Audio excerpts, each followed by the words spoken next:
ओम शांति 24/5/2025 प्रातः मुरली बाप दादा मधुबन। मिठे बाबा कहते मिठे बच्चे अमृत बेलारे निजर अन्य समस्त संकल्प को बंद करी एकमात्र बाबा को बहुत स्नेहर सहित मने पकाओ।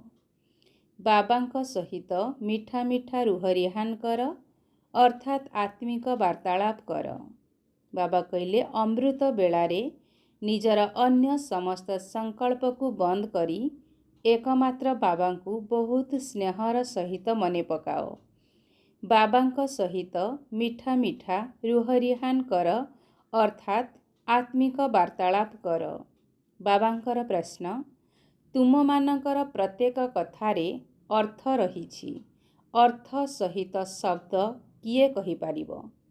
बाबा कहले तुम मानकर प्रत्येक कथारे अर्थ रही, अर्थ सहित शब्द किए कहि पारिबो? उत्तरे बाबा कहले जेउ माने देही अभिमानी अटंती सेही माने ही प्रत्येक कथा अर्थ सहित कहि पारिबे। बाबा तुम मानकु संगमरे जहा सबु शिखाउछंती ताहा अर्थ सहित अटे। देह अभिमानर वशीभूत होई मनुष्य जहा सबु कहउछंती से सबु अर्थ विहीन होइथिबा कारणरु अनर्थ अटे। सेथिरु कौनसी फल मिलुनाही बा लाभ हेउनाही। गीत अछि, नयनहीन को राह दिखाओ प्रभु। ओम शांति। ए सबु हेला भक्ति मार्गर गीत। तुम मानक पाई ए सबुर कौनसी आवश्यकता नाही, कौनसी कष्टकर कथा नाही। भक्ति मार्गरे तो केते कष्ट करिबाकु पड़ुछि, केते नीति नियम रहिछि। ब्राह्मण खुआइबा, एपरी करिबा, तीर्थ आदि को जाई बहुत किछि करिबाकु होइथाए। बाबा तुम मानकु सबु कष्टरु मुक्त करि देउछंती। एथिरे किछि भी कष्ट करिबार नाही। मुखरे शिव शिव मध्य कहिबार आवश्यकता नाही। एपरी कौनसी कायदा नाही एवं ता द्वारा कौनसी फल मध्य मिलिब नाही। बाबा कहुछंती केवल अंतरर अनुभव करिबाकु हेबो जे मु आत्मा। बाबा कहुछंती मोते मने पकाओ, तेणु अंतर्मुखी होई बाबांकु ही मने पकाओ। तेबे बाबा प्रतिज्ञा करुछंती तुमर पाप भस्म होइजिबो। एहा जोग अग्नि अटे जेउथिरे तुमर विकर्म विनाश हेबो एवं तुमे घर को चलीजिबो।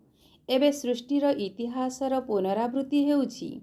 ए सबु हेला निजे निज सहित कथावार्ता करिबार उपाय। निज सहित आत्मिक वार्तालाप करि चाल। बाबा कहुछंती मु कल्प कल्प तुमको एही उपाय बताउछि। तुमे माने एकथा मध्य जानिछ, धीरे धीरे एही सृष्टि रूपी वृक्ष वृद्धि होई चालिबो। मायार तोफान मध्य वर्तमान समय ही आसुछि, जेतेबेले कि मु आसी तुम मानकु मायार बंधनरु मुक्त करुछि। सत्य जुगरे कौनसी बंधन रहिब नाही। एही पुरुषोत्तम जुगर यथार्थ अर्थ मध्य वर्तमान अर्थ सहित तुम मानक बुद्धिरे अछि। एठारे प्रत्येक कथार यथार्थ अर्थ रहिछि। देह अभिमानी मनुष्य माने जेउ कथावार्ता करिथांती ताहा सबु हेला अनर्थ।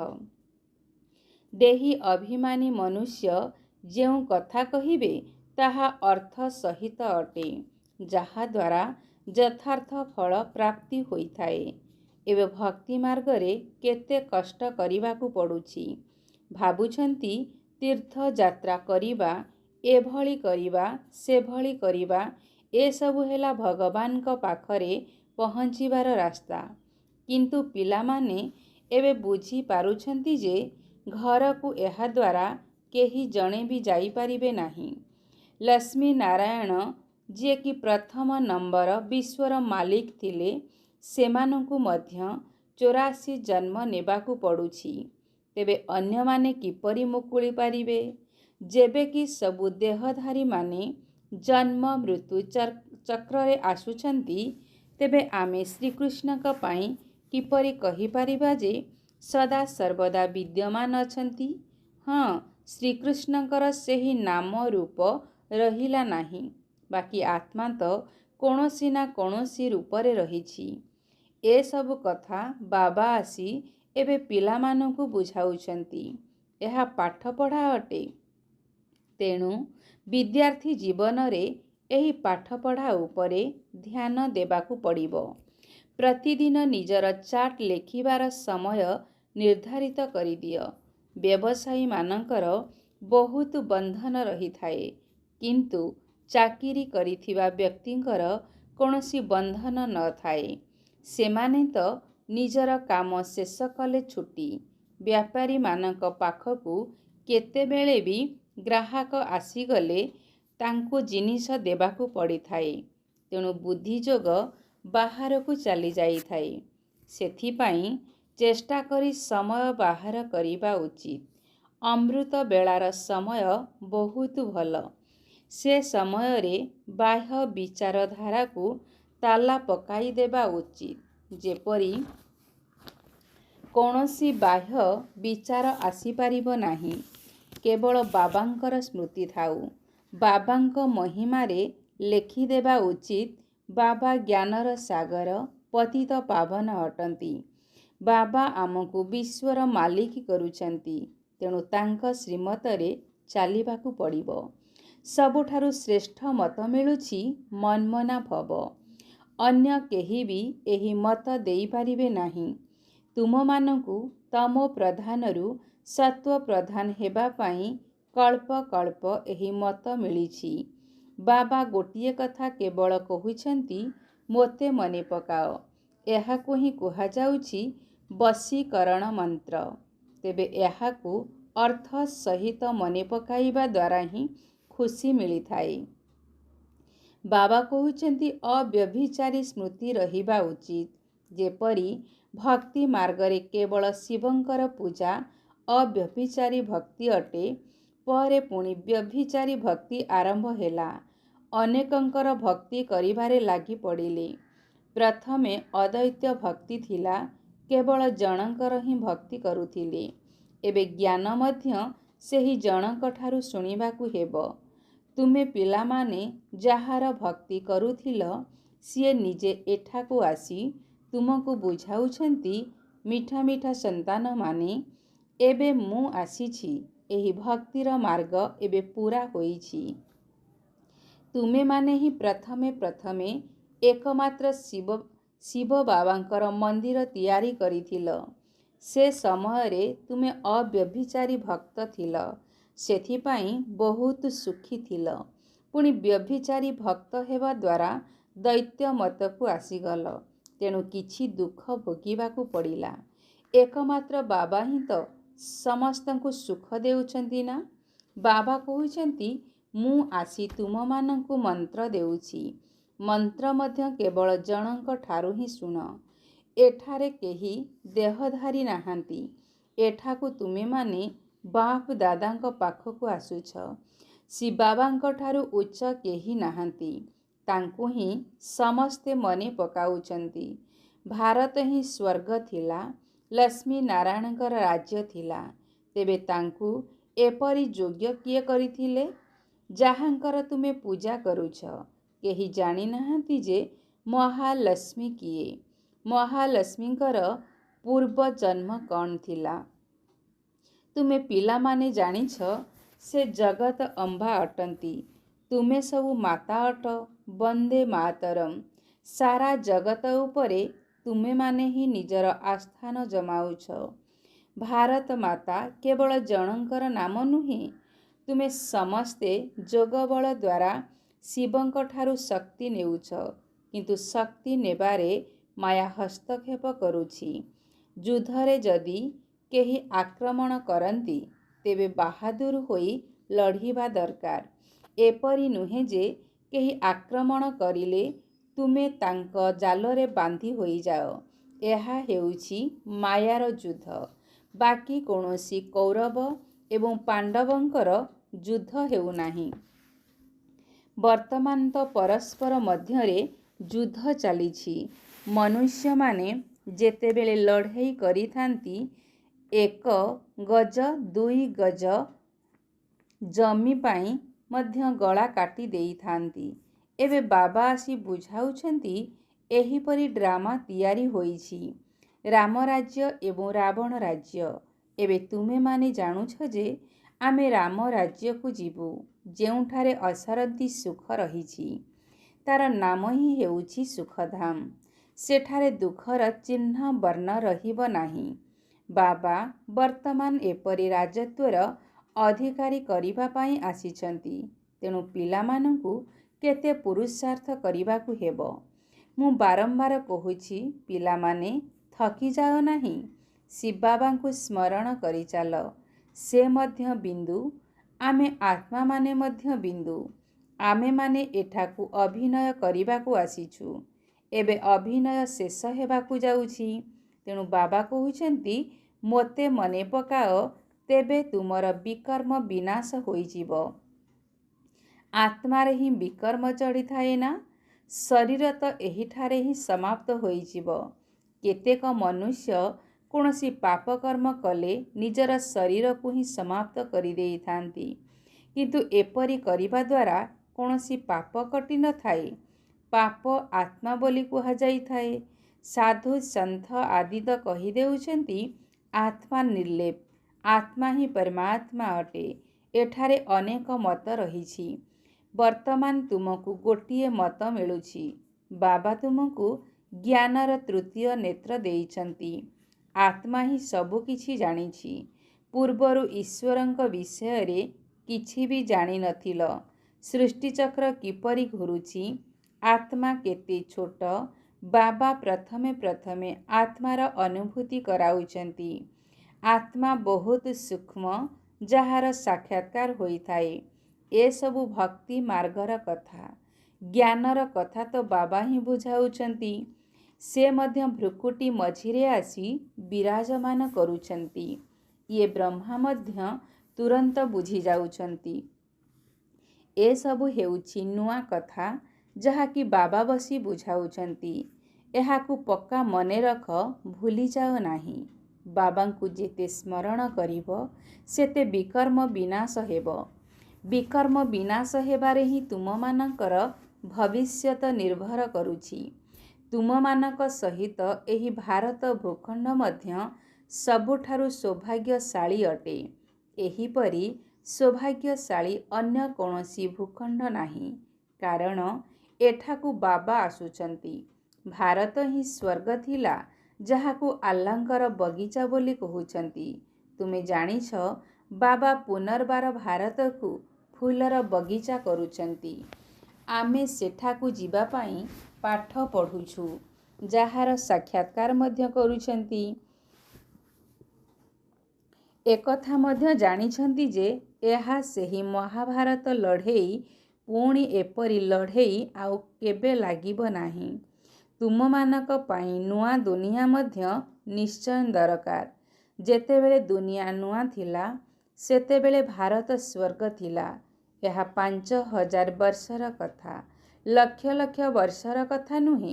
ଯଦି ଲକ୍ଷ ଲକ୍ଷ ବର୍ଷ ହୋଇଥାନ୍ତା, ତେବେ ଅଗଣିତ ମନୁଷ୍ୟ ହୋଇଯାଇଥାନ୍ତେ। ଏକଥା ମଧ୍ୟ କାହାରି ବୁଦ୍ଧିରେ ପଶୁନାହିଁ ଯେ ଏତେ ବର୍ଷ କିପରି ହୋଇପାରିବ, ଯେତେବେଳେ କି ଏତେ ଜନସଂଖ୍ୟା ହିଁ ନାହାନ୍ତି। ଏବେ ତୁମେମାନେ ବୁଝିପାରୁଛ। ଆଜିଠାରୁ 5000 ବର୍ଷ ପୂର୍ବରୁ ଆମେ ସାରା ବିଶ୍ୱ ଉପରେ ରାଜତ୍ୱ କରୁଥିଲୁ। ସେତେବେଳେ ଅନ୍ୟ କୌଣସି ଭୂଖଣ୍ଡ ନଥିଲା। ସେସବୁ ଧର୍ମ ପରେ ସ୍ଥାପନା ହେଉଛି। ତୁମେ ପିଲାମାନଙ୍କ ବୁଦ୍ଧିରେ ଏବେ ଏସବୁ କଥା ରହିଛି, ଆଉ କାହାରି ବୁଦ୍ଧିରେ ଏକଥା ବିଲକୁଲ ନାହିଁ। ତେବେ ଅଳ୍ପ ଇସାରା ଦେଲେ ମଧ୍ୟ ବୁଝିଯିବେ ଯେ ବାସ୍ତବରେ ଏହା ସତ୍ୟ କଥା। ଆମେ ପୂର୍ବରୁ ନିଶ୍ଚିନ୍ତ ଅନ୍ୟ କୌଣସି ଧର୍ମ ଥିଲା। ଆମ ପୂର୍ବରୁ ନିଶ୍ଚିନ୍ତ ଅନ୍ୟ କୌଣସି ଧର୍ମ ଥିଲା। ଏବେ ତୁମେମାନେ ବୁଝାଇ ପାରିବ ଯେ ପ୍ରଥମେ ଏକମାତ୍ର ଆଦି ସନାତନ ଦେବୀ ଦେବତା ଧର୍ମ ଥିଲା। ତାହା ପ୍ରାୟ ଲୋପ ହୋଇଗଲାଣି। କେହି ନିଜକୁ ଦେବତା ଧର୍ମର ବୋଲି କହିପାରିବେ ନାହିଁ। କେହି ବି ବୁଝିପାରୁ ନାହାନ୍ତି ଯେ ଆମେ ଆଦି ସନାତନ ଦେବୀ ଦେବତା ଧର୍ମର ଥିଲୁ। ପୁଣି ସେହି ଧର୍ମ କେଉଁଆଡ଼େ ଗଲା? ହିନ୍ଦୁ ଧର୍ମ କେଉଁଠାରୁ ଆସିଲା? କାହାର ମଧ୍ୟ ଏହି କଥାରେ ଚିନ୍ତନ ଚାଲୁନାହିଁ। ତୁମେ ପିଲାମାନେ ବୁଝାଇ ପାରିବ, ବାବା ତ ଜ୍ଞାନର ସାଗର, ଜ୍ଞାନର ଅଧିକାରୀ ଅଟନ୍ତି। ତେବେ ନିଶ୍ଚିନ୍ତ ଏଠାକୁ ଆସି ଜ୍ଞାନ ଶୁଣାଇଥିବେ। ଜ୍ଞାନ ଦ୍ୱାରା ହିଁ ସଦ୍ଗତି ହୋଇଥାଏ। ଏଥିରେ ପ୍ରେରଣାର କୌଣସି କଥା ନାହିଁ। ବାବା କହୁଛନ୍ତି, ବର୍ତ୍ତମାନ ଯେପରି ମୁଁ ଏଠାକୁ ଆସିଛି, ସେହିପରି କଳ୍ପ କଳ୍ପ ଆସିଥାଏ। ପୁଣି କଳ୍ପ ପରେ ମଧ୍ୟ ଆସି ପୁଣି ସବୁ ପିଲାମାନଙ୍କ ସହିତ ମିଳନ ହେବ। ତୁମେ ମଧ୍ୟ ଏହିପରି ଚକ୍ର ଲଗାଉଛ, ରାଜ୍ୟ ନେଉଛ, ପୁଣି ହରାଉଛ। ଏହା ବେହଦର ନାଟକ। ଏହି ନାଟକରେ ତୁମେ ସମସ୍ତେ ଅଭିନେତା। ଆତ୍ମା ଅଭିନେତା ହୋଇ ଯଦି ରଚୟିତା, ନିର୍ଦ୍ଦେଶକ ଏବଂ ମୁଖ୍ୟ ଅଭିନେତାଙ୍କୁ ନ ଜାଣିବ, ତେବେ ସେ କେଉଁ କାମର? ତୁମେ ପିଲାମାନେ ଜାଣିଛ ଆତ୍ମା କିପରି ଶରୀର ଧାରଣ କରି ପାଠ କରୁଛି। ଏବେ ପୁଣି ଘରକୁ ଯିବାକୁ ହେବ। ଏବେ ଏହି ପୁରୁଣା ଦୁନିଆର ଅନ୍ତିମ ସମୟ। ଏହା କେତେ ସହଜ କଥା। ତୁମେ ପିଲାମାନେ ହିଁ ଜାଣିଛ ବାବା କିପରି ଗୁପ୍ତରେ ଏହାଙ୍କ ଶରୀରରେ ବସିଛନ୍ତି। ଗୋଦରୀ ମେ କରତାର ଦେଖା ଅର୍ଥାତ୍ ବ୍ରହ୍ମା ବାବାଙ୍କ ମଧ୍ୟରେ ଶିବବାବାଙ୍କୁ ଦେଖିଲି। ଏବେ ଦେଖିଲି କହିବା ନା ଜାଣିଲି କହିବା, କଥା ତ ଗୋଟିଏ। ଆତ୍ମାକୁ ଦେଖିପାରିବ, କିନ୍ତୁ ତାହାଦ୍ୱାରା କୌଣସି ଫାଇଦା ନାହିଁ। କେହି ବୁଝିପାରିବେ ନାହିଁ। ନବ୍ଧା ଭକ୍ତିରେ ବହୁତ ସାକ୍ଷାତକାର କରିଥାନ୍ତି। ଆଗରୁ ତୁମେ ପିଲାମାନେ ମଧ୍ୟ କେତେ ସାକ୍ଷାତକାର କରୁଥିଲ। ବାବାଙ୍କ ଠାରୁ ବହୁତ ପ୍ରୋଗ୍ରାମ ଆସୁଥିଲା। ପୁଣି ଶେଷ ସମୟରେ ଏହି ଖେଳ ସବୁ ତୁମେମାନେ ଦେଖିବ। ଏବେ ତ ବାବା କହୁଛନ୍ତି, ପାଠ ପଢ଼ି ଦକ୍ଷ ହୋଇଯାଅ। ଯଦି ନ ପଢ଼ିବ, ଯେତେବେଳେ ଫଳାଫଳ ବାହାରିବ, ତେବେ ମୁହଁ ତଳକୁ ହୋଇଯିବ। ପୁଣି ବୁଝିପାରିବ ଯେ ଆମେ କେତେ ସମୟ ନଷ୍ଟ କରିଛୁ। ଯେତେ ଯେତେ ବାବାଙ୍କ ସ୍ମୃତିରେ ରହିବ, ଯୋଗବଳ ଦ୍ୱାରା ପାପ କଟିଯିବ। ଯେତେ ବାବାଙ୍କ ସ୍ମୃତିରେ ରହିବ, ସେତେ ଖୁସିର ପାରଦ ଉପରକୁ ଚଢ଼ିବ। ମନୁଷ୍ୟ ଏକଥା ମଧ୍ୟ ଜାଣିନାହିଁ ଯେ ଭଗବାନଙ୍କୁ କାହିଁକି ମନେ ପକାଉଛନ୍ତି। କହୁଛନ୍ତି ମଧ୍ୟ, ତୁମେ ମାତା ପିତା, କିନ୍ତୁ ଅର୍ଥ କିଛି ଜାଣିନାହାନ୍ତି। ଏବେ ତୁମେ ଜାଣୁଛ, ତେଣୁ ଶିବଙ୍କର ଚିତ୍ର ଉପରେ ବୁଝାଇ ପାରିବ। ଇଏ ହେଲେ ଜ୍ଞାନର ସାଗର, ପତିତ ପାବନ। ତାଙ୍କୁ ମନେ ପକାଇବାକୁ ହେବ। ପିଲାମାନେ ଜାଣିଛନ୍ତି, ସେହି ବାବା ଅସରନ୍ତି ସୁଖର ରାସ୍ତା ବତାଇବା ପାଇଁ ଆସିଛନ୍ତି। ଏହା ହେଉଛି ପାଠପଢ଼ା। ଏଥିରେ ଯିଏ ଯେତେ ପୁରୁଷାର୍ଥ କରିବ, ସେତେ ଉଚ୍ଚପଦ ପାଇବ। ଇଏ କୌଣସି ସାଧୁ ସନ୍ଥ ନୁହନ୍ତି, ଯାହାଙ୍କର ଗଦି ଚାଲି ଆସୁଛି। ଏହା ତ ବାବାଙ୍କର ଗଦି। ଏପରି ନୁହେଁ ଯେ ଇଏ ଗଲେ ଅନ୍ୟ କେହି ଗଦି ଉପରେ ବସିଯିବେ। ବାବା ତ ସମସ୍ତଙ୍କୁ ସାଥିରେ ନେଇଯିବେ। କେତେକ ସନ୍ତାନ ବ୍ୟର୍ଥ ଚିନ୍ତନରେ ନିଜର ସମୟ ନଷ୍ଟ କରୁଛନ୍ତି। ଭାବୁଛନ୍ତି, ଖୁବ୍ ଧନ ଏକତ୍ର କରିବି, ପୁଅ ନାତି ଆଦି ଖାଇବେ, ପରେ କାମରେ ଆସିବ। ବ୍ୟାଙ୍କ ଲକରେ ଜମା କରିବି, ପିଲାଛୁଆମାନେ ଖାଇବେ। କିନ୍ତୁ କାହାକୁ ମଧ୍ୟ ଗଭର୍ଣ୍ଣମେଣ୍ଟ ଛାଡ଼ିବ ନାହିଁ। ସେଥିପାଇଁ ସେ ସବୁର ଅଧିକ ଚିନ୍ତନ ନ କରି ନିଜର ଭବିଷ୍ୟତର ରୋଜଗାରରେ ଲାଗିଯିବା ଉଚିତ। ଏବେ ପିଲାମାନଙ୍କୁ ପୁରୁଷାର୍ଥ କରିବାକୁ ହେବ। ଏପରି ନୁହେଁ ଯେ ଡ୍ରାମାରେ ଥିଲେ କରିବୁ। ପୁରୁଷାର୍ଥ ବିନା ଖାଦ୍ୟ ମଧ୍ୟ ମିଳିବ ନାହିଁ। କିନ୍ତୁ କାହାର ଭାଗ୍ୟରେ ଯଦି ନ ଥାଏ, ତେବେ ପୁଣି ଏହିପରି ଖିଆଲ ଆସିଥାଏ। ଭାଗ୍ୟରେ ଯଦି ନାହିଁ, ତେବେ ପୁଣି ଈଶ୍ୱରୀୟ ପୁରୁଷାର୍ଥ ମଧ୍ୟ କ'ଣ କରିବେ? ଯାହାଙ୍କ ଭାଗ୍ୟରେ ଅଛି, ସେମାନେ ଭଲ ଭାବରେ ଧାରଣ କରିଥାନ୍ତି ଏବଂ ଅନ୍ୟମାନଙ୍କୁ ମଧ୍ୟ କରାଇଥାନ୍ତି। ବାବା ତୁମର ଶିକ୍ଷକ, ଗୁରୁ ମଧ୍ୟ ଅଟନ୍ତି। ତେଣୁ ତାଙ୍କୁ ମନେ ପକାଇବା ଉଚିତ। ସବୁଠାରୁ ପ୍ରିୟ ପିତା, ଶିକ୍ଷକ ଏବଂ ଗୁରୁ ହିଁ ଅଟନ୍ତି। ତେଣୁ ତାଙ୍କୁ ମନେ ପକାଇବା ଉଚିତ। ବାବା ତ ବହୁତ ଯୁକ୍ତି ବତାଉଛନ୍ତି। ତୁମେ ସାଧୁ ସନ୍ଥ ଆଦିଙ୍କୁ ମଧ୍ୟ ନିମନ୍ତ୍ରଣ ଦେଇପାରିବ। ଆଚ୍ଛା, ମିଠା ମିଠା ଶିଖିଲେ ଅଧେ ସନ୍ତାନମାନଙ୍କ ପ୍ରତି ମାତ ପିତା ବାପ ଦାଦାଙ୍କର ମଧୁର ସ୍ନେହ ସମ୍ପନ୍ନ ଶୁଭେଚ୍ଛା ଏବଂ ସୁପ୍ରଭାତ। आत्मिक पितांकर आत्मिक संतानों को नमस्ते। हम रूहानी बच्चों की रूहानी बाप दादा को याद प्यार गुड मॉर्निंग नमस्ते नमस्ते नमस्ते। धारणा पाई मुख्य सारांश नंबर 1 पुरुषार्थ करी निजर भविष्यत पाई रोजगार करिबारे लागि जिबा उचित। ड्रामारे थिले करिबी एकथा कही पुरुषार्थहीन हेबा उचित नुहे।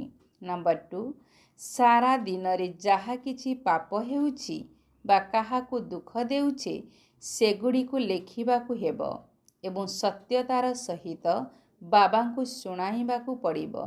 स्वच्छ हृदय रे एकमात्र बाबांकु मने पकाई समस्त हिसाब किताब को चुक्त करिबाकु हेबो।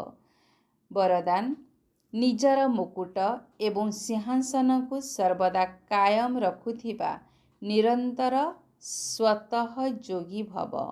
निजर मुकुट एवं सिंहासन को सर्वदा कायम रखुथिबा निरंतर स्वतः जोगी हुआ। विस्तार वर्तमान समय रे बाबांक द्वारा सबु पिलांकु मुकुट एवं सिंहासन प्राप्त हेउछि। वर्तमान एही मुकुट एवं सिंहासन अनेक जन्म पाई मुकुट एवं सिंहासन प्राप्त कराई थाए। जदि एही विश्व कल्याणर दायित्वर मुकुट एवं बाप दादांकर हृदय सिंहासनर सर्वदा कायम रखिथिबो तेबे निरंतर स्वतः जोगी होइजिबो। सेमानकु कोनोसी प्रकार मेहनत करिबाकु पड़ी न थाए काहेकि ना गोटिए हेला संबंध अति निकटतम अटे। द्वितीय रे प्राप्ति असरंती अटे। तेणु जेउठी प्राप्ति होई थाए सेठारे स्मृति मध्य स्वतः ही रही थाए। स्लोगान जदि प्लेन बुद्धि अर्थात स्वच्छ बुद्धि द्वारा प्लान अर्थात सेवार योजना गुड़ी को कार्यकारी करिबो तेबे सेथिरे सफलता अंतर्निहित अटे। जदि प्लेन बुद्धि अर्थात स्वच्छ बुद्धि द्वारा प्लान अर्थात सेवार योजना गुड़ी को कार्यकारी करिबो तेबे सेथिरे सफलता अंतर्निहित अटे। अव्यक्त इशारा आत्मिक राजकीयता सहित पवित्रतार व्यक्तित्व को धारण कर। दुख अशांतिर उत्पत्ति अपवित्रतारु होई थाए। जेउठी अपवित्रता नाही सेठारे दुख अशांति केउठु आसीबो। तुमे समस्ते पतित पावन पितांकर संतान मास्टर पतित पावन अट। तेणु जेउमाने अन्य मानकु पतितरु पावन करुछंती सेमाने निजे तो निश्चिंत पवित्र होइथिबे।